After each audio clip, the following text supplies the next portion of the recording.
मंगलम राम नाम मंगलम श्याम मंगलम श्याम नाम मंगलम श्याम मंगलम श्याम नाम मंगलम।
सेवा करते हो प्रेम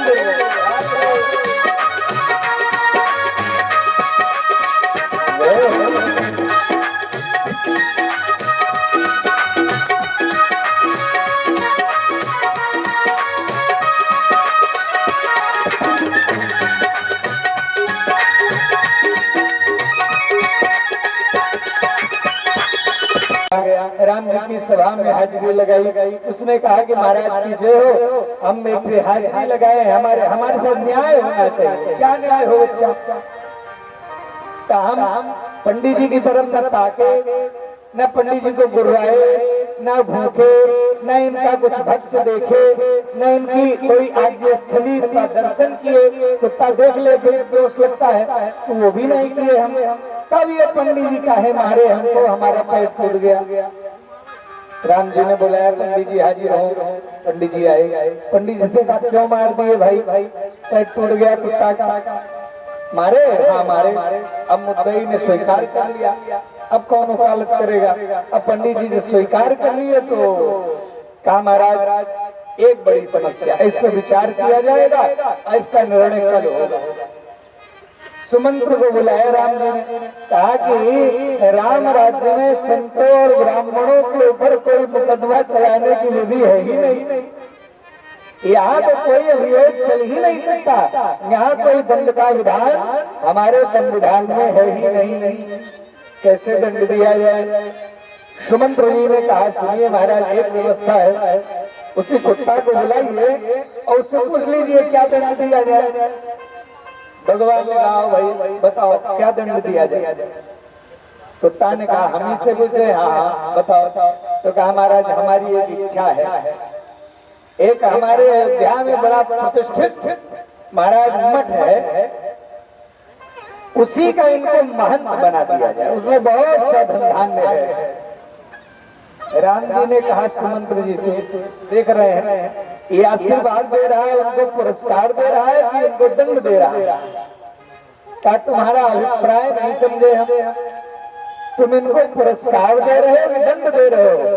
अरे भाई उसमें इतना माल भरा है, ये पंडित जी 3-3 दिन खाने को नहीं पा रहे हैं, तो वहां जाएंगे तो बढ़िया व्यवस्था हो जाएगी। कहा महाराज ये पंडित जी जाएंगे, अभी तो ये भजन करते हैं, वहां जाएंगे बहुत माल मिलेगा, तो ये भजन भूल जाएंगे, ये माला छोड़ देंगे, माल खाने में लग जाएंगे और खूब खाएंगे पिएंगे तो मन अपने आप वृत्तियां बदल जाएंगी। तो महाराज सुनिए इनका भाव भजन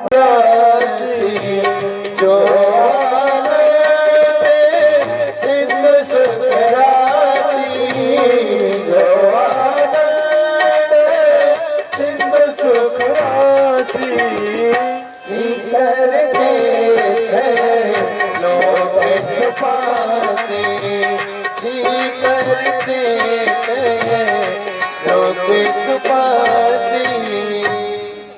कि भगवान क्या है, आनंद के सिंधु हैं और हम लोग उसी में से सीकर मैंने सीका डुबाया और छिड़क दिया, हम सब अपने को आनंदित माने बैठे हैं। नहीं, भगवान क्या है, आनंद की सिंधु माने समुद्र है। और एक बात कह दूं मैया, भगवान क्या है, सच्चिदानंद रूपाय, रूप भगवान का सत है, चिद है और आनंद है, कभी मिटने वाला नहीं है, सत है, कभी धूमिल होने वाला नहीं है, चिद है और सतत प्रकाश है और आनंद स्वरूप है। कार्य क्या है, विश्वोत्पत्त्यादि तवे, विश्व की उत्पत्ति इत्यादि हेतवे। यहाँ शब्द देखिए शुक्ल जी, क्या लिखा है, विश्व की उत्पत्ति इत्यादि। उत्पत्ति तो करेंगे ही करेंगे, भगवान उत्पत्ति भी करते हैं और इत्यादि माने और भी कार्य करते हैं। ये मूल रूप से श्लोक का जो ये भाग है, ये विष्णु पुराण से लिया गया है। वहाँ पूरा श्लोक है, ये समझिए, लिखा है वहाँ भगवान क्या कर सकते हैं, उत्पत्तिम प्रलयम चैव भूतानां अगते गते वेद विज्ञान अविज्ञान वा सावाच्यो भगवान इति। इन्हीं को भगवान कहते हैं। उत्पत्ति करते हैं, प्रलय करते हैं, भूतानाम अगतिम गतिम वेद विज्ञान, इनको चले वेद विज्ञान अविज्ञान वा, जिनको कोई नहीं जान सकता, और वो सतत जानने के लिए वेद का उपदेश सृष्टि के प्रथम में ब्रह्मा जी में स्थापित कर दिए। वेद विज्ञान अविज्ञान सावाच्यो भगवान इति, वही भगवान। अब तो जो है कि देखो वही भगवान बना, नहीं, हर पांचवा आदमी भगवान। अपने यहाँ भारत में भगवान की गिनती नहीं, इतने भगवान थे, इन माताओं ने इतने भगवान खोज लिए। धन्य हो मैया। नहीं, ये माताएं हर साल एक आध भगवान का बढ़िया बढ़िया प्रादुर्भाव करती। एक साईं बाबा भगवान आ गए। एक मैया ने फोन किया, गुरुजी हम विफल व्रत करते हैं। हमने कहा कि भगवान कैसे उद्यापन करें, हमने कहा विष्णु सहस्त्र नाम का पाठ कराओ, हवन करो, पूजा करो भगवान। कहा नहीं, साईं बाबा वाला करते हैं। हमने कहा कि हम साईं को कहीं पढ़े नहीं है, कहीं शास्त्र में लिखे नहीं है, और तुम्हारा कल्याण उससे नहीं होगा। भगवान से कल्याण हो सकता है, साईं से कल्याण नहीं होगा, इसलिए हम नहीं जानते हैं। एक बात कह दो, भगवान कहते किसे, पद्म पुराण में लिखा है कि जैसे जिसमें विद्या हो उसको विद्वान, जिसमें बल हो उसको बलवान, जिसके पास धन हो उसको धनवान, ऐसे जिनके पास भग हो उनको भगवान। ये भग क्या है, 6 है, लिखा है ऐश्वर्य समग्र से, जिनमें समग्र ऐश्वर्य हो। सब बात बताने के बाद आपसे कहना न पड़े कि लो भाई 500 दो, नहीं, ये ना हो। ऐश्वर्य समग्र से, और नाम है जगत गुरु भगवान, फीस है 50 लाख, कैसे काम चलेगा। भगवान सब दुआ नहीं बैठेगा, कैसे बैठेगा। ऐश्वर्य समग्र से, जिनमें समग्र ऐश्वर्य हो। ऐसा नहीं केवल घर है, ये नहीं है, ये जिन भगवान में समस्त ऐश्वर्य है। ऐश्वर्य समग्र से वीर्यस्य, जिनमें सारी सृष्टि को उत्पादनी शक्ति है। वीर्यस्य यशसा श्रेयः, जिनका यश कभी नष्ट होने वाला नहीं है। श्रेयः, लक्ष्मी जिनके चरणों में है। यशसा श्रेयः ज्ञान वैराग्य शैव, जिनमें ज्ञान का अधिष्ठान है और वैराग्य भी है। ज्ञान माने क्या होगा? है क्या ज्ञान समझते हैं? नहीं शुक्ल जी, ज्ञान माने गीता भागवत पढ़ लिए ये ज्ञान, अंग्रेजी पढ़ लिए यही ज्ञान, विज्ञान रख लिए यही ज्ञान ना। ज्ञान का मतलब ये नहीं है, ज्ञान प्रवृत्तियों के लिए नहीं, ज्ञान निवृत्ति के लिए होना चाहिए। कहा ज्ञान मतलब भगवान को जानने की शक्ति आ जाना। ज्ञान माने जान लेना। किसको जान लेना?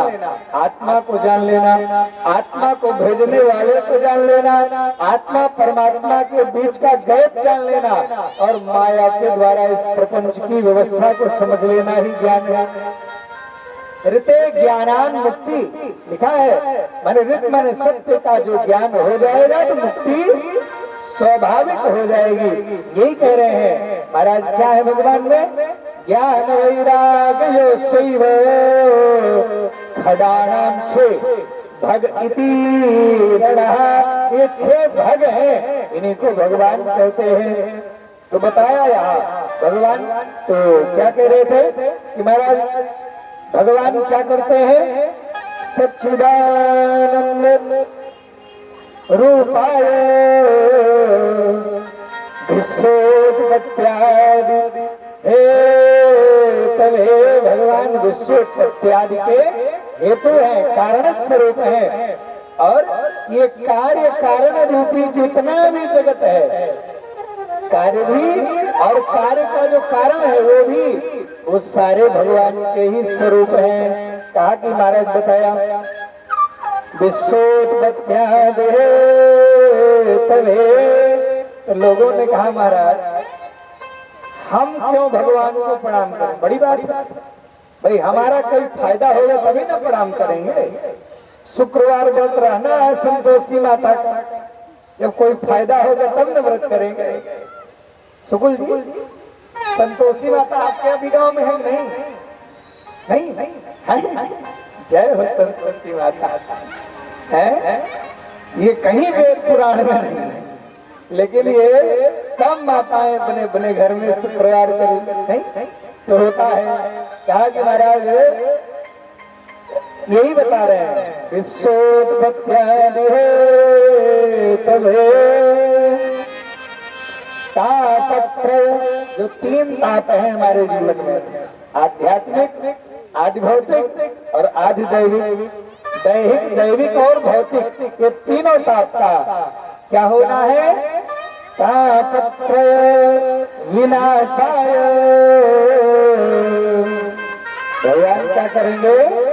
विनाश कर देंगे। तापत्रय जो 3 ताप है आपके जीवन में, चाहे वो भौतिक संसाधनों की समस्या हो, चाहे आध्यात्मिक चिंतन हो, चाहे लौकिक संकट हो, इन सब का सर्वथा भगवान उन्मूलन कर देते हैं। तापत्रय विनाशाय श्री। और क्या करना पड़ेगा? श्री कृष्णाय वयं नमः। हम भगवान को प्रणाम करते हैं। बस क्या करते हैं? वयम नमः। हम प्रणाम नहीं, अहम प्रणाम नहीं, वयम सब लोग प्रणाम करते हैं। बोले कृष्णचंद्र भगवान की। और प्रणाम करके आइए हम लोग कथा में प्रवेश करते हैं, नहीं तो आगे हो जाएगा समय। तो कहाँ हो रही है भागवत कथा भैया? ध्यान से सुनना। कहाँ हो रही है ये? शुक्ल जी वहीं ले चलते हैं। कहाँ? नहीं मिसे सोतमासीना अभिवाद्य महामते। नैमिषारण्य धाम। नैमिषारण्य तो गए हैं, हाँ, यहाँ जितना लखनऊ से उतना आगे।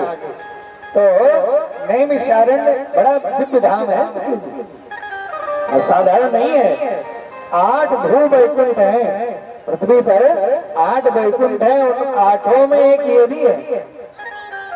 जैसे मुक्ति नारायण में भगवान शालिग्राम जैसे बद्री नारायण में नर नारायण, ऐसे ही उत्तर के लिए नैमिषारण्य में भगवान लताओं के रूप में विराजित हैं। और यही नहीं, यहीं पर राम जी ने 2 बार समेत यज्ञ किया। और बताएं, ब्रह्मा जी ने जब चक्र चढ़ाया मनश्चक्र, तो यहीं आकर के गिरा, इसलिए चक्र तीर्थ कहलाया। पृथ्वी की धुरी यही है, यहाँ विमलांबा विराजित है, ललितांबा विराजित है। और इतना ही नहीं, लोकुस को यही राम जी ने दर्शन दिया। और राम जी से मिले भी लोकुस यही सीता जी समाहित भी हुई। और यही हमारा ये इतना दिव्य धाम है नैमिषारण्य। और यही मनु शत्रुपा को भगवान ने दर्शन दिया, ये नैमिषारण्य। और उसी नैमिषारण्य में हमारा सूत महासीना सूत जी विराजित है। ये सूत जी कौन है? महाराज ये महाराज सूत जी उग्रश्रवा सूत के पुत्र है। इनका नाम है लोमहर्षण। इन्होंने आगे कह चल करके कहा है कि इतिहास पुराणानी पितामह लोमहर्षण सूत के इनके पुत्र हैं उग्रश्रवा। तो उग्रश्रवा के महाराज नारायण उग्रश्रवा के पुत्र है लोमहर्षण। लोमहर्षण जी यह कथा सुना रहे हैं। और कौन सुन रहे हैं? ये आसान नहीं है, समझिएगा बहुत ध्यान से। ये पहली चीज तो ये परम विद्वान है। और श्रोता कौन है? वहां जब ये सूत जी पहुंचे, ऋषियों से कहा कि ऋषि लोग, आप लोग यज्ञ आदि कर रहे हो, चलो कुछ कथा की चर्चाएं हो, आपको जो जिज्ञासाएं हो पूछो। तो कहा ऐसे नहीं, हम नहीं पूछेंगे। कौन पूछेगा? सौनक जी। सौनक कौन है? ये ऋषि सुनक के पुत्र है। सुनक कौन है? आप जानते हैं ये ब्रह्मा की परंपरा के हैं। सौनक जी शास्त्रों में निष्णात हैं, वेदादि शास्त्र को हृदय में रखने वाले हैं। वो कथा के मुख्य श्रोता हैं। महाराज ब्रह्मा के पुत्र हुए भृगु। भृगु के 2 पत्नियां हुई, एक दिव्या और एक पुलोमा। महाराज दिव्या के पुत्र हुए शुक्राचार्य और पुलोमा के पुत्र हुए च्यवन ऋषि, आपके अमेठी वाले। और च्यवन जी के महाराज ये पुत्र हुए उनके पुत्र हैं शौनक। तो सुनक के पुत्र हुए शौनक।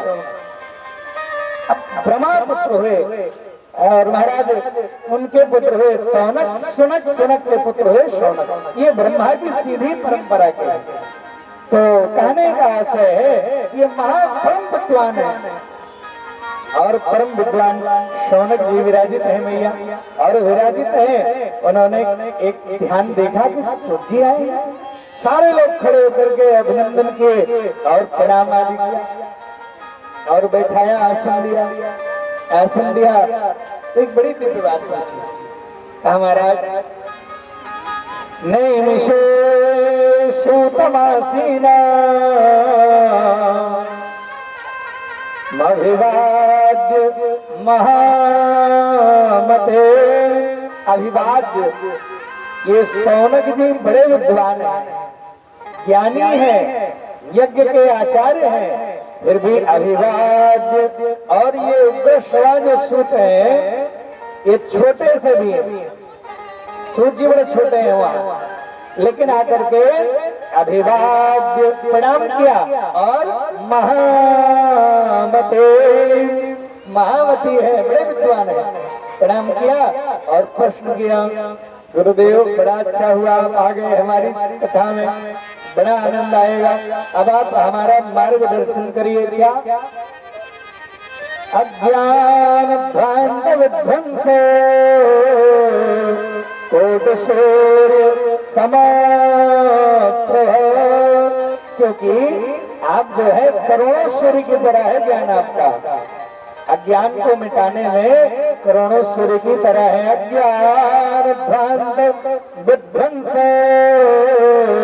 कोट सूर्य समाप्रभ सोताख्याहि कथा सार मम कर्ण रसायना। मेरे कानों में रसायन दे दीजिए। क्यों दे रहे? क्योंकि हम जानते हैं चिंता मणि लोक सुखम, चिंतामणि मिल जाए किसी को चिंतामणि मिल जाए तो लोग सुख देगी, जो आप चाहोगे सुख दे देगी चिंतामणि। लेकिन सुरद्रोह स्वर्ग संपदा और कल्प वृक्ष किसी को मिल जाए तो स्वर्ग की भी संपत्ति मिल जाती है। सुरद्रोह स्वर्ग संपदा लेकिन प्रेक्षति गुरु प्रीतो, यदि गुरु प्रसन्न हो गए तो वैकुंठम योग दुर्लभ, जो वैकुंठ को भी दे सकते हैं योगियों को भी जो दुर्लभ है। कहा महाराज इसलिए मेरी प्रार्थना है आप हमारे कानों में रसायन दे दीजिए। रसायन माने समझ रही हो मैया? नहीं, रसायन का मतलब है औषधि तीन प्रकार से होती है। पहली औषधि है मूल औषधि, जैसे आपने कहा महाराज जाओ ये खोद ले, वो जल ले लीजिए, वो ले लीजिए और इसका बनाइए पाक, बढ़िया आपका काम हो जाएगा। फिर आपने कहा नहीं मूल औषधि खोदने का समय नहीं है, तो आपने कहा ये दूसरा उपचार कर दे हैं कि महाराज भस्म औषधि कर देते हैं। भस्म औषधि भी जानते हैं? हीरा भस्म, स्वर्ण भस्म, लो भस्म ये बनाओ, इसमें थोड़ा सा प्रवाल पुष्टि ये सब मिला के दे दो, काम हो जाए। महाराज बड़ा महंगा है, कहाँ से लाएंगे? तो तीसरा काम क्या किए? रसायन दे दीजिए। रसायन क्या है? जो इस महाराज औषधियों के जो रस से तैयार किया गया रसायन वही दे दीजिए। कहने का मतलब समझ गए? जो शास्त्रों का मूल है वो हमें कुछ दे दीजिए। मम कर्ण रसायन, और रसायन की बड़ी विशेषता है भैया, ये रसायन जिसको मिल जाए महाराज, च्यवन ऋषि के विषय को समझते हैं ना, पूरे बूढ़े हो गए थे, अश्विनी कुमारों से कहा तुम रसायन हमको पिलाओ, हम मजबूत हो जाए तो वचन देते हैं तुमको सब देवता के साथ में बैठा के तुमको सोमरस पिलवाएंगे। तुम्हारा रसायनों से कल्याण कर दिया, एकदम ईवान बना दिए। तो रसायन जिनके पास भी होता है भैया वो एकदम ईवान हो जाते हैं। अब जानते हैं जिनके पास हनुमान चालीसा पढ़ते हैं, राम रसायन तुम्हारे पास, राम रसायन तुम्हारे पास, राम रसायन तुम्हारे पास, राम रसायन तुम्हारे पास, राम रसायन तुम्हारे पास, सदा रहो रघुपति के दास, सदा। तो महाराज यही कह रहे हैं तरुणी प्रभुता गे है श्याल को बुद्धिदाय कहा।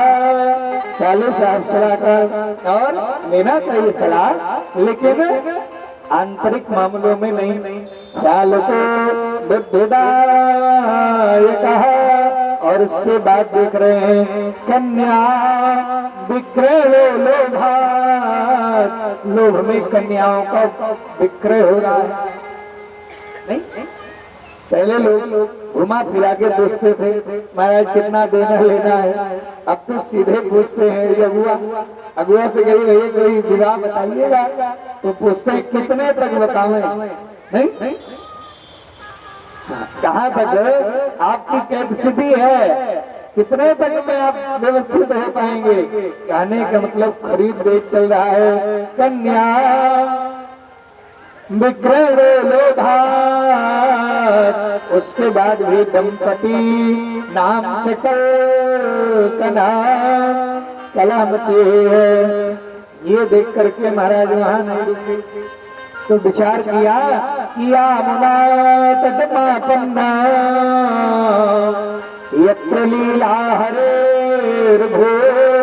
अभी थोड़े समय में यमुना तट महापन्नो, यमुना जी के तट पर जहाँ यत्र लीला हरेर्भूत, जहाँ भगवान ने लीला करी है उस स्थान पर दर्शन करूं। नारद जी पहुंच गए और जो पहुंचे तो वहां देख क्या रहे हैं, वहां ये गंगा त्रिवेणी और ये सारी तुंगभद्रा हमारे सारी नदियां सारी देवियां बन करके सेवा में उपस्थित हो गई हैं। किसके? एक देवी के, और दो बूढ़े पुरुष उनके दोनों पैर पर लंबी सांसें ले रहे हैं। ये देख करके नारद जी से रहा नहीं गया, लेकिन नारद जी निकट भी नहीं गए। थोड़ी दूर पे खड़े होकर के नारद जी विचार कर रहे कौन है, तब वो देवी ने बुलाया। चलने लगे तो बुलाया, भो भो साधो ए बाबा क्षणम तिष्ठ, एक मिनट और रुक जाइए। कहा क्यों? क्योंकि दर्शनम तवलोकस्य, आपका दर्शन मात्र करने से ही सर्वथा अगहरम परा, हमारे जीवन का जो दोष है दूर हो रहा है। नारद बाबा समझ गए और निकट पहुंच गए। निकट गए जो नारद जी, तो नारद जी ने धीरे से पूछा, कौन हो देवी? का सिद्धम का इमोचे मां, आप कौन हो? और ये दोनों और ये सब कौन है? देवियां कौन है?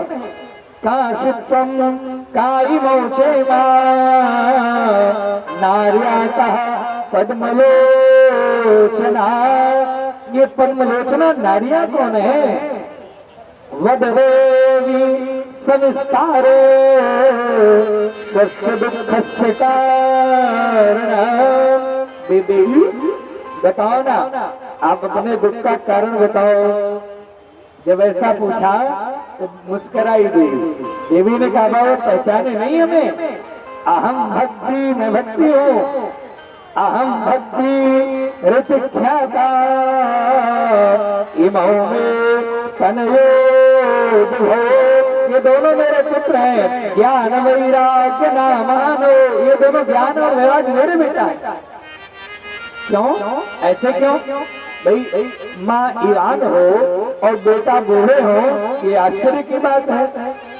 होना तो ये चाहिए कि माता वृद्ध हो बेटा ईवान हो, लेकिन यहाँ तो उल्टा है, बेटे वृद्ध हैं और मैया ईवान है। तो क्या हुआ? काल योगे नजर जरो, ये काल के क्रम के कारण ये जर्जर बूढ़े हो गए हैं। मेरी प्रार्थना है आपसे, इन्हीं को आप उठा दीजिए। तो कहा यहाँ कहाँ से आ गई आप? का उत्पन्ना द्रविड़े साह,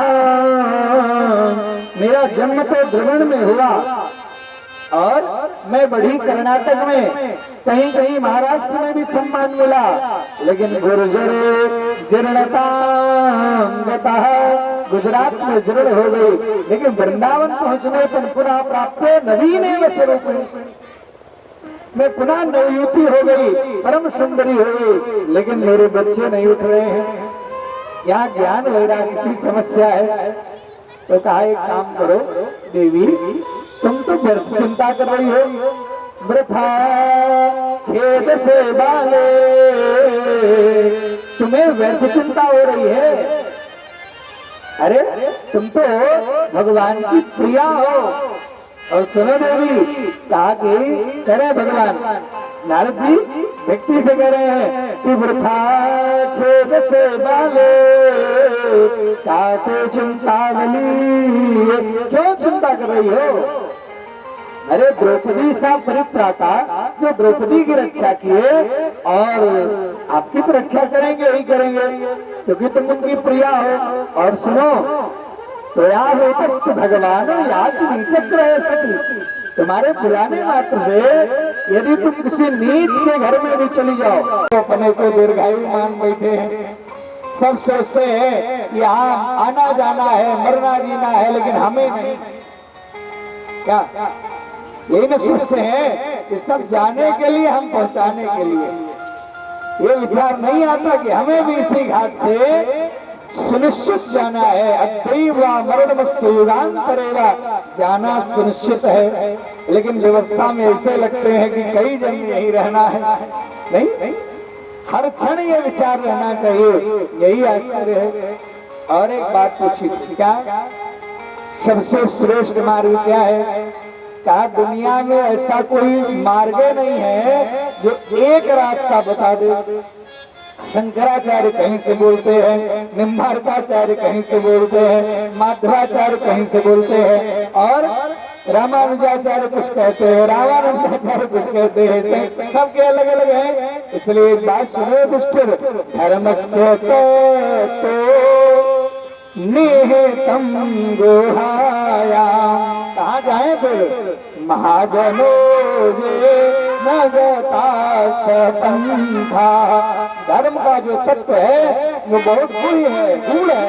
इसलिए जहाँ श्रेष्ठ जन जिस मार्ग पर जाए वही रास्ता चुन लेना चाहिए। यही में हमारी बुद्धिमानी है। नहीं? तो महाराज और सारी चीजें बताई।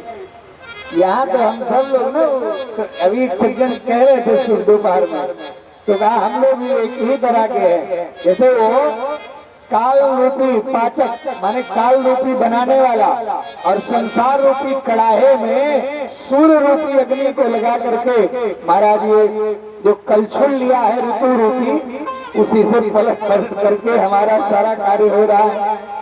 उसी में जैसे जलेबी छानते रहते देखे ना शुक्ला जी, जलेबी एक तरफ से छनता रहता है, दूसरी तरफ कुछ डाल करके चाशनी में कुछ फिर छानते रहते हैं, कुछ मुंह में। तो ऐसे ही संसार रूपी कड़ाहे में कुछ को पलट करके निकाल के बाहर करते जा रहे हैं। कुछ आ रहे हैं, कुछ उसी में पलटते जा रहे हैं। यही कार्य हमारा भी चल रहा है। कुछ नए जन्म हो रहे हैं और कुछ पुराने विदा हो रहे हैं। यही हमारा भी कार्य हो रहा है। निवेदन करो, यही नारद जी ने कहा कि भैया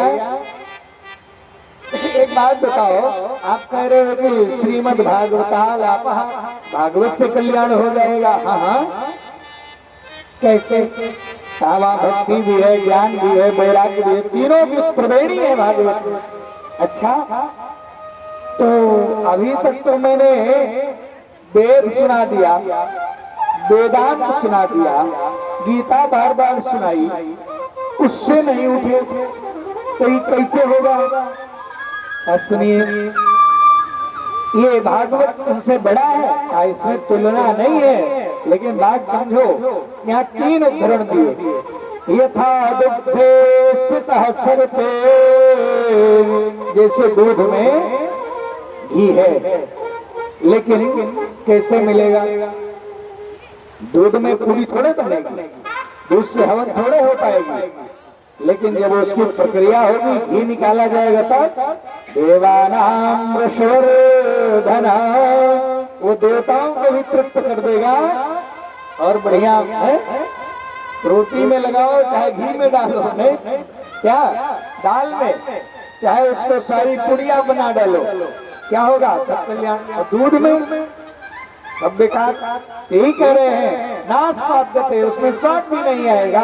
यद्यपि दूध से ही घी निकला है, लेकिन दूध का अलग स्वाद है और घी का अलग स्वाद है। उसका अलग कार्य है, इसका अलग कार्य है। ऐसे ही वेद है दूध और घी है भागवत।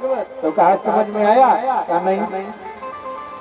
कहा कि एक छुदंडे, जैसे गन्ने में मध्यांतम शर्करा, शर्करा मध्य से लेकर अंत तक शर्करा ही शर्करा है। लेकिन गन्ना, किसी को मिठाई में थोड़ा गन्ना काट के डाल दो, बनेगी मिठाई? नहीं बनेगी। लेकिन अगर उसी से निकाला गया तो और उसका माने रस निकाला, चीनी बनाया और बढ़िया मिठाई बन गई। ऐसे ही शर्करा है भागवत और गन्ना है वेद। तीसरा उदाहरण दिया, आमूलाग्रम संतुष्टान। आमूलाग्रम, आम में जड़ से लेकर पत्ते में सारे अवयव में रस ही रस है मैया।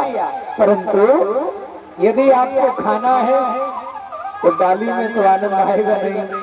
पृथक भूता फलाकृति, जब पृथक होकर के फल की आकृति में आएगा तो फले विश्व मनोहरा, सबको कल्याणकारी हो जाएगा। इसलिए फल ही भागवत है, निगम कल्प तरोर गलितम फलम, वही फल ही भागवत है। और सारा पेड़ पौधा सब वेद वेदांत है। इसलिए वेदो उपनिषदाम सारा जाता भागवती कथा। ये भागवती कथा वेदों उपनिषदों का सार है, वही सुना दो। तो कहा भैया फिर आप ही सुनाओ, क्योंकि अगर मिलावट होगी तो कल्याण नहीं होगा, मिलावट नहीं चाहिए, आप सीधे सुना दीजिए।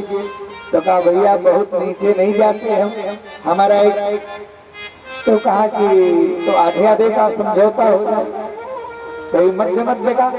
आधे दूर वृंदावन से भक्ति को ले आओ हरिद्वार, और हम लोग हरिद्वार में सुनाते। आनंद नामक तट पर भागवत प्रारंभ हुई और शास्त्रकार कहते हैं कि महाराज जब भागवत शुरू हुई तो जितने महात्माओं ने सुना, आप समझिए सुनिए, जितने लोगों ने सुना भागवत होने जा रही है, कोई रुका नहीं, सब दौड़ पड़े। और छोटे मोटे नहीं, गुरु श्रेष्ठ चावन से गौतमो मेधा के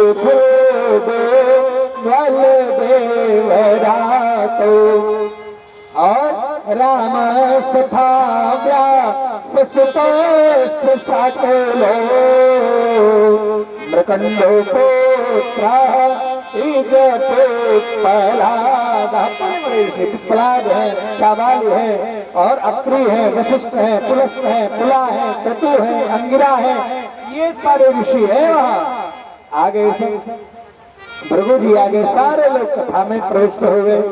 और जब महाराज कथा शुरू हुई, 8 मंत्र हुए, वहाँ भक्ति ज्ञान वैराग्य कुछ खड़े हुए। बोलिए भक्ति महारानी की। महाराज सारे लोग खड़े हुए और कथा आ गए। वहाँ क्या गाते हैं?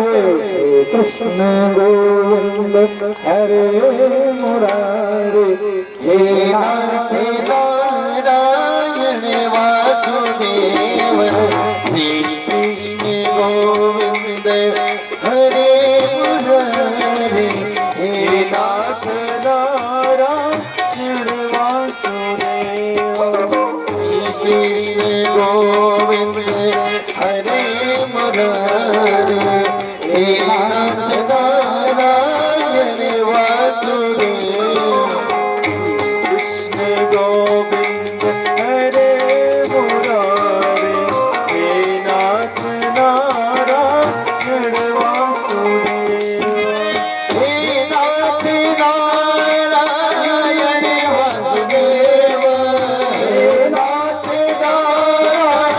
नारायण वासुदेव, हे नाथ नारायण वासुदेव, हे नाथ नारायण वासुदेव, हे नाथ नारायण वासुदेव, हे नाथ नारायण वासुदेव, श्री कृष्ण गोविंद हरे मुरारी, हे नाथ नारायण वासुदेव, श्री कृष्ण गोविंद हरे मुरारी, हे नाथ नारायण वासुदेव।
बोले कृष्णचंद्र भगवान की।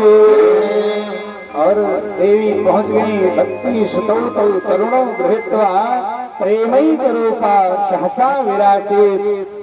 गाते हुए श्री कृष्ण गोविंद हरे मुरारे नाथेति नामानि मुहुर्वदन्ति मार्गतेयं मध्ये मोहिनीना इति तर्क। बताया लोगों ने भक्ति आई है, ज्ञान वैराग्य प्रसन्न हो गए। भक्ति अलौकिक भक्ति को देख करके सभी भक्तों के हृदय में रमण करो देवी। सारी भक्ति महारानी प्रविष्ट हुई तो नारद बाबा ने हाथ जोड़ लिया। बाबा भैया कहा कि गुरुदेव भगवान एक बात बताइए, क्या किसी भक्त का कल्याण भागवत से हो जाए बड़ी बात नहीं है। किसी वैरागी का, ज्ञानी का, भक्त का, क्या कोई पापी का भी कल्याण हो सकता है क्या? और पापी का हो सकता है तो कैसे कैसे पापियों का कल्याण भागवत से संभव है? कैसे कैसे पापियों का बताइए। तो कहा महाराज कैसे पापियों का हो सकता है? प्रश्न है कि के वैसे घर का काम कैसे होगा? और मान लो हम खा लिए, गर्भ आया और कुछ समय सुखदेव जी से 12 साल रहे, कोई साल तो मरना हो जाएगा। फिर दैवा पड़ोसन आ गई। पड़ोसन ने कहा क्या बात बहन? कहा कुछ नहीं, फल खाएंगे तो मान लो फल खा लिए हो ही गया तो लालने पालने दुखम, लालन पालन में ही दुख होगा। और चोर और आए कहीं गांव में तो सब तो भाग जाएंगे, हम ही पकड़े जाए, हम कहाँ भागेंगे? अब उसकी चिंता मत करो, हम लोग है ना। ना अच्छा मान लो हो ही गया बच्चा तो लालने पालने दुखम, उसके लालन पालन में बड़ा दुख प्रसूताया से वर्तते। क्या उसकी व्यवस्था हम बता दें? हाँ।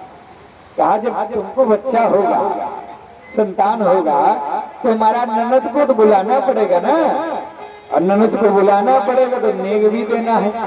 एक काम करना, 6 महीना पहले से बुला लेना ननद को और खूब काम कराना। अच्छा महीना बाद तक काम कराना और जाते समय 2 साड़ी देके विदा कर देना। नेग भी हो गया और तुम्हारा काम भी हो गया। इतना सरल उपाय नहीं? और पंडिताई ने गजब कह दिया। कहा बहन तुम नहीं जानती, हमारी ननद 1 नंबर की चुट्टी है। हम बैठ जाएंगे सूतिकागृह में और सारा माल लपेट ले जाएंगे, इसलिए ये ठीक नहीं है। क्या जैसी तुम्हारी इच्छा, क्या बताए क्या करें फिर? तो जैसी इच्छा चली गई, बहन आ गई, वो भी दुष्ट। उसने सोच रखा था इसका धन सब मिल जाएगा। उसने उसको बताया कि महाराज ये फल आया है। बाबा चक्कर मत पड़ना, तुम चिंता मत करो, ये फल गाय को खिलाओ, वो भी तो बांझ पड़ी है। और सुनो तुम फल मत खाओ, हमारे पास अपनी फिर से 9 संतान है, रातों रात दे दूंगी तुम्हें, तुम स्वांग बना लेना थोड़ा है, पंडित जी पता न चले। ठीक है, बना लिया और उसके यहाँ जन्म हुआ, इसने दे दिया ले आकर। पंडित जी खूब प्रसन्न हुए। 9 महीने बाद आनंद में उत्सव मनाए और उत्सव मनाए। 1 महीना बीता तो महाराज गैया ने भी दे दिया बालक। कान बड़े थे इसलिए उसका नाम क्या रखा? गोकर्ण। इसका भी नाम करने जा रहे थे। देवी जी ने हाथ पकड़ लिया, ना मेरा बेटा है, मेरे नाम से नाम होगा। मेरा नाम धुंधली, मेरे बेटे का नाम धुंधकारी। दोनों बड़े हुए। पंडित जी ने गौपुत्र को भेज दिया गुरुकुल पढ़ने के लिए और धुंधकारी को जाने नहीं दिया इसकी माँ ने। क्या हुआ? बड़े हुए दोनों, लेकिन एक महाठग महाचोर हुआ और दूसरा गोकर्ण पंडितो ज्ञानी, धुंधकारी महाखला। धुंधकारी महाखल दुष्ट हुआ और गोकर्ण जी महाविद्वान हुए। निवेदन करो, ध्यान से सुनिएगा। कहा महाराज दोनों बड़े हुए। अब ये क्या करता? धुंधकारी ये दूसरे के घर चोरी करता, शराब पी लेता। पिताजी ने समझाया बेटा ना करो, बहुत गलत बात है, ये सही नहीं है, ये ब्राह्मण के लिए अपराध है और लोगों के लिए तो प्रायश्चित बना है। लेकिन ब्राह्मण ने भूल से भी यदि कभी मदिरा का पान कर लिया तो उसको लिए 60,000 वर्षों तक मद्य का कीट बनना पड़ेगा, उसको नरक जाना सुनिश्चित। इसलिए ब्राह्मण के लिए सर्वथा वर्जित है। नहीं माने क्या पिताजी आपकी बुद्धि सठिया गई है। शास्त्र में अपने यहाँ गोहत्या से भी बड़ा पाप शराब पीना बताया गया है। हाँ, और एक बड़ी बात बता दे, 5 उग्र पापों में शराबी के साथ रहने वाले को भी एक उग्र पापी बताया गया। भले वो शराब ना पीता हो, यदि शराबी के साथ रहता है तब भी वो पापी ही है। इसलिए सावधान, मित्र हो तो छोड़ दो उनको आज से। इसलिए निवेदन करो, क्या कहा महाराज कि बताया समझाया बहुत नहीं माना, तो कहा पिताजी आपकी अभी इतना महाराज दुखी हुए। एक दिन गोकर्ण जी आए, वो भी पिताजी का पिताजी काहे दुखी हो? कहा बेटा ये घर को हमारा नर्क बना दिया, रहो तो कैसे, और जंगल जाने जैसा वैराग्य नहीं है। कहा पिताजी 2 बातें छोड़ दो। क्या?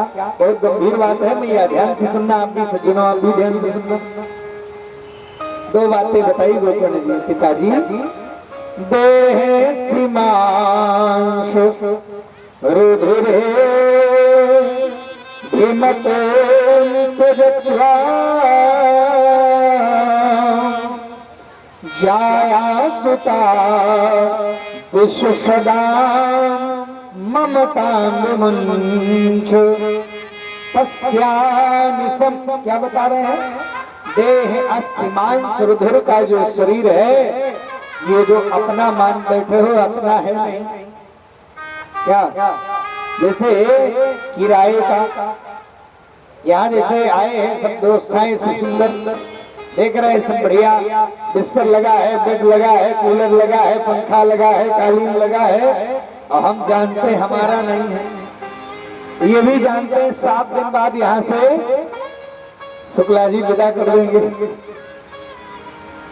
ये बात शुक्ला जी को भी समझनी चाहिए, और यहाँ बैठे प्रत्येक व्यक्ति को समझना चाहिए। ये कभी एक क्षण के लिए भी हमारे हृदय में ना आवे ये घर मेरा है, ये मेरा है, ये शरीर भी मेरा नहीं है। हर क्षण हम यहाँ किराए पर ही हैं, प्रति क्षण हमारा दूसरे के ही अधीन है। जिस क्षण वो देने वाला कहा कि चलो अब हो गया समय तुम्हारा पूरा हुआ, अब पीछे आ जाओ, रुक पाओगे 1 मिनट? उसके लिए आप चाहे डॉक्टर को दोषी बना दो, चाहे रोग को दोषी बना दो, चाहे परिवार को दोषी बना दो, चाहे जिसको भी दोषी बनाना हो बना दो, लेकिन आपकी आयु का निश्चित है, वो सब छोड़ देना है। इसलिए देह सीमांश रुधिरे धीमते त्यजत्वा और जाया सुता। जो पुत्र है ये मेरा बेटा है, ये मेरी माँ है, ये मेरा भाई है, ये पत्नी है, ये जो मेरा मेरा है, इनमें ममता, शरीर में अहंता, शरीर के रिश्तों में ममता, ये दोनों रस्सियां काटो। ममता विमुंच, क्या करे? पश्यामि सम जगदिदं क्षण भंगुने स्था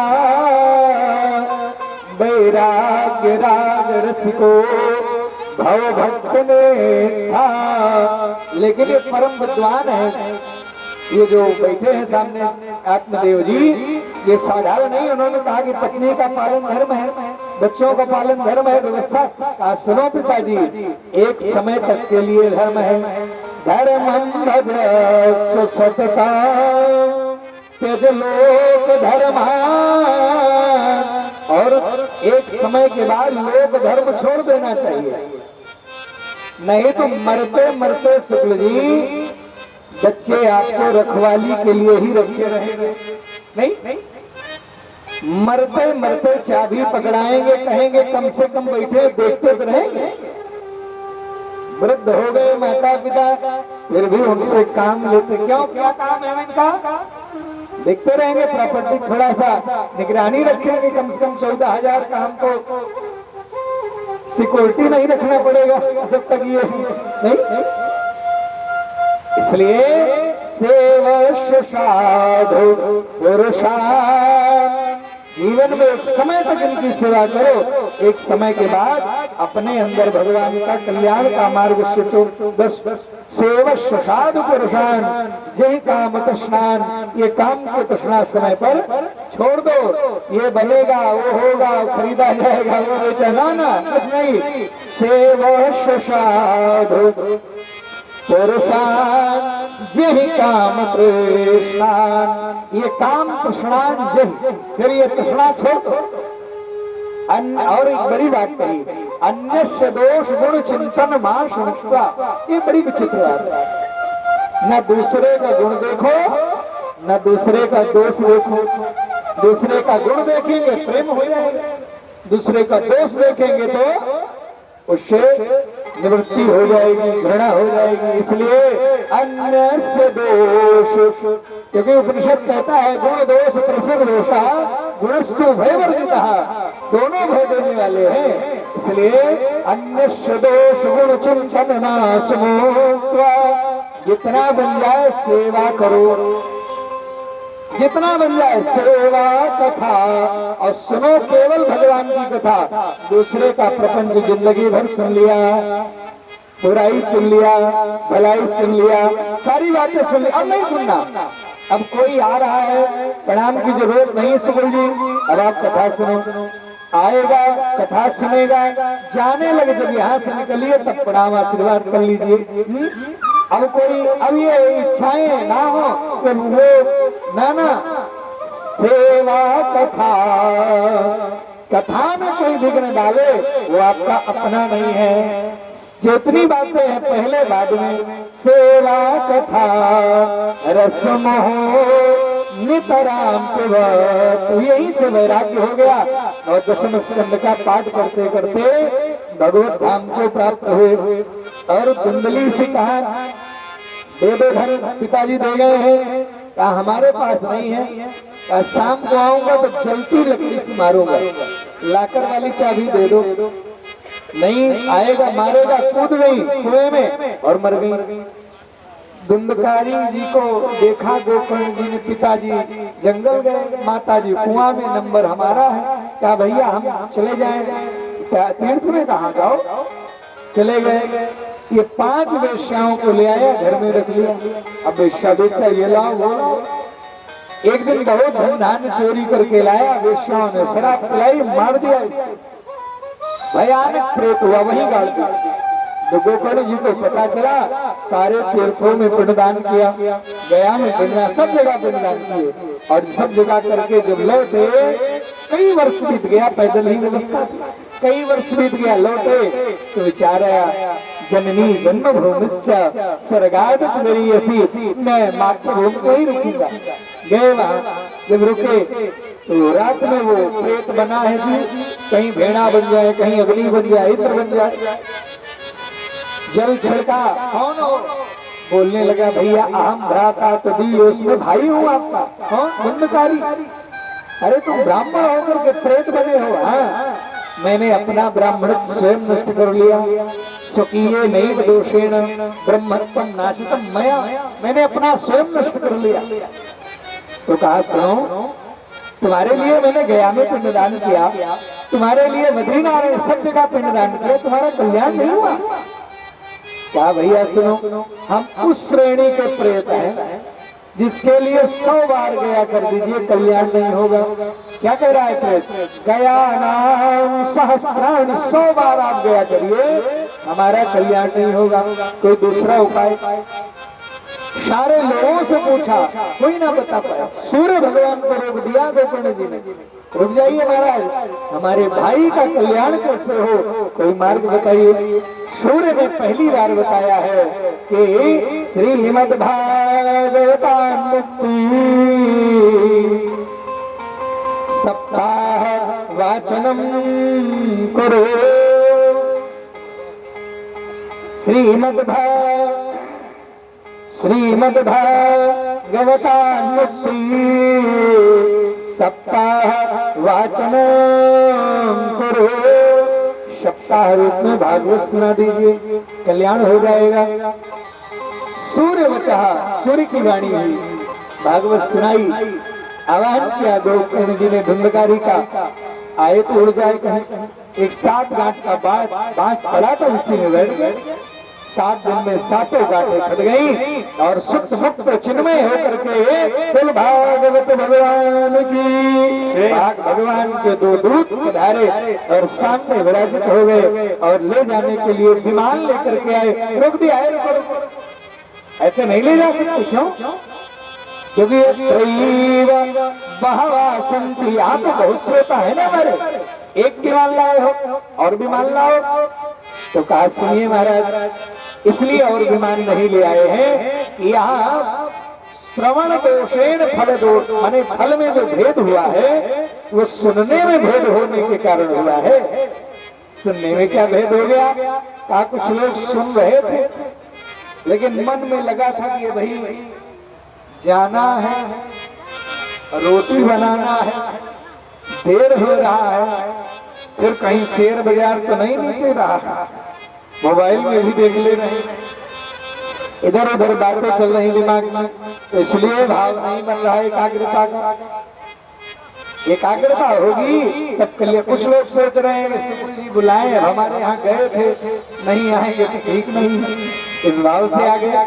कुछ लोग इस भाव से आए कि नहीं भागवत हो रही, चलो सुन ही लें। कुछ लोग इस भाव से भी कहीं कहीं जाते हैं कि कौन कमी है इनके यहाँ,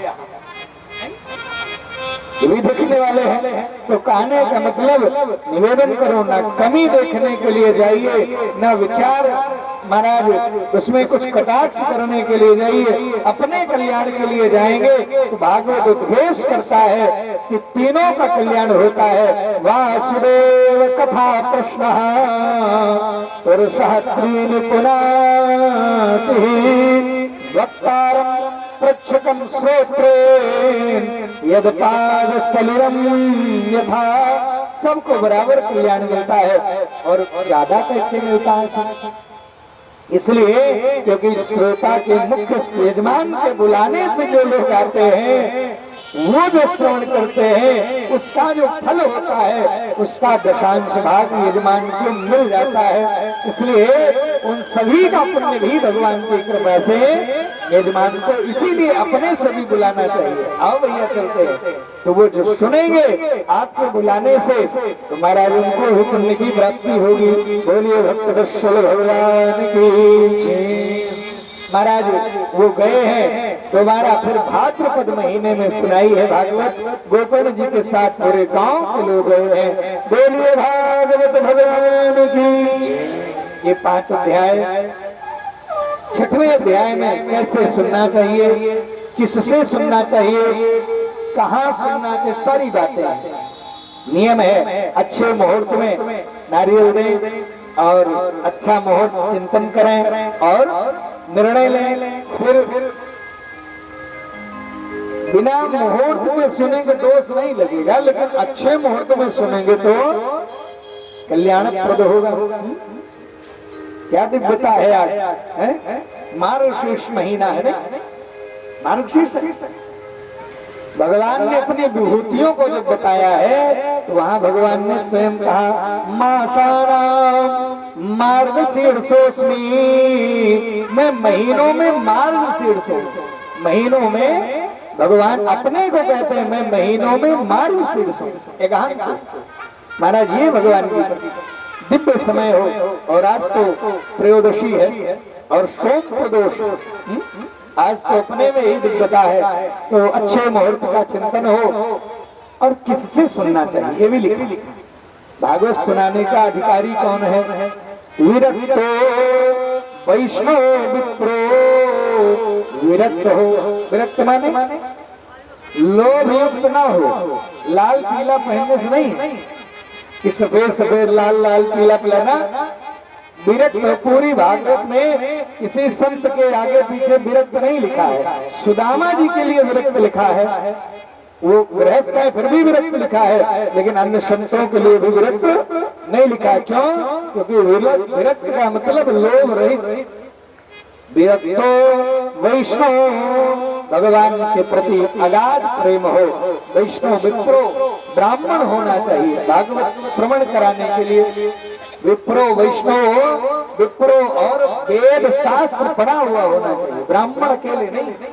वेद शास्त्र विशुद्ध कृत और दृष्टांत कुशलो धीरो, दृष्टांत भी हो तो वेदों का शास्त्रों का होना चाहिए। दृष्टांत कुशलो धीरो, धीर होना चाहिए। वक्ता कार्यों को निष्प्रिया, ऐसा निष्प्रिय वक्ता होना चाहिए। और श्रोता, मैया ध्यान से सुनो सज्जनों, का श्रोता कैसा होना चाहिए? का श्रोता के लिए लिखा कि सत्संगी होना चाहिए। भगवान और संतों ब्राह्मणों ऋषियों के प्रति अगाध श्रद्धा होनी चाहिए। और इतना नहीं, हो सके तो निराहार सुने, नहीं बनता है तो दूध घी पी करके सुने, नहीं बनता है तो फल खा के सुने, वो भी ना बने तो दोनों समय फल खाएं, वो भी ना बने तो एक समय भोजन ले और दिन भर फलाहार रहे, वो भी ना बने तो भागवत में ही लिखा है, दोष नहीं लगेगा कि नो पर भोजनम तो वरम वंदे, भोजन सही ठीक है, कितना भोजनम तो वरम वंदे, न तो विघ्न करो यदि, जितने से विघ्न ना हो उतना भोजन भी दोष नहीं है। भोजनम तो वरम वंदे न तो विघ्न करो यदि, नोपवास वरम प्रोक्त तथा विघ्न कारकः, अगर विघ्न आ जाए, चक्कर आने लगे, उपवास अच्छा नहीं है तो बताया महाराज ऐसी व्यवस्था बताई, नोपवास एवं प्रोक्त तथा विघ्न कारकः। और सज्जन पूछते हैं ना महाराज कितना लगेगा, बताइए महाराज, सब पूछते हैं महाराज कितना लगेगा। यहाँ भागवत में ही लिखा है, समय आगे बता दे रहे, क्या लिखा है?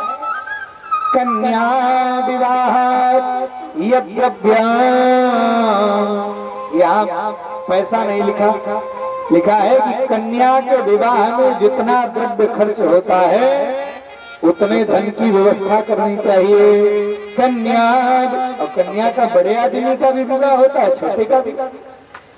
कन्या विवाह यद्रव्यम तादृशम एव कल्पये, जितना कन्या के विवाह में धन खर्च होता है उतने धन की व्यवस्था करें। और क्या करें?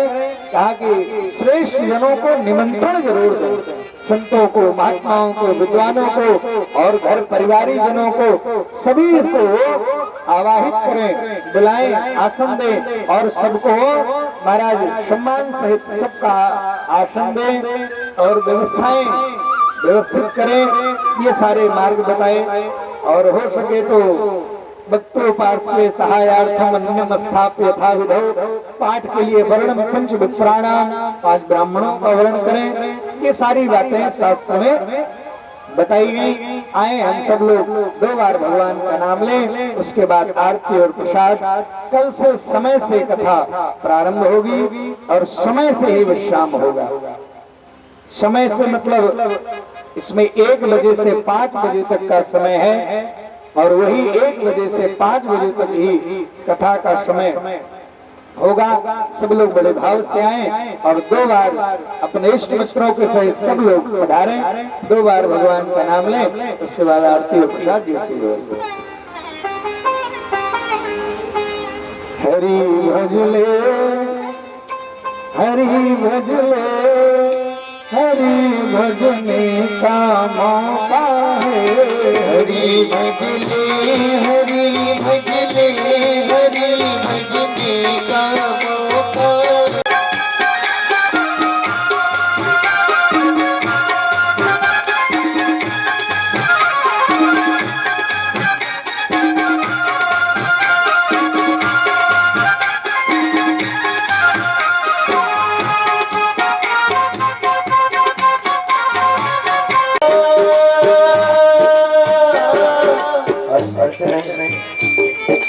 अगर आप सभी लोग अगर कथा श्रवण करने हैं तो आए तो ताली की सेवा सभी को जरूर करनी चाहिए। भोले बाबा हरिलाल की जो होगा देखा था